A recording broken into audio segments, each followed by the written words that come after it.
So guys, you're getting this message about weather being unavailable for your iPhone. So I'm going to show you how to fix it. So first what you want to do is go into your settings. Press on privacy and security. Press on location services.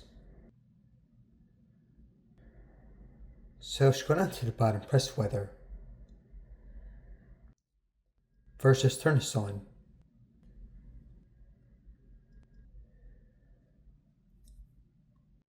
You see that when I try to press on, it's still not working.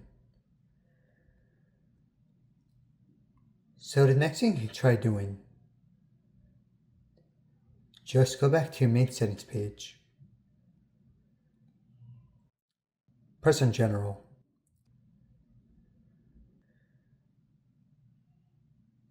Press on date and time. So you see for me for some reason it's set to 2000. Press on set automatically. So yeah, then when you go back it should be working. Yep, there you go. What you can also try doing is restarting your phone, turning Wi-Fi off and on. You can also disconnect from VPN if you have that. Okay guys, thanks for watching.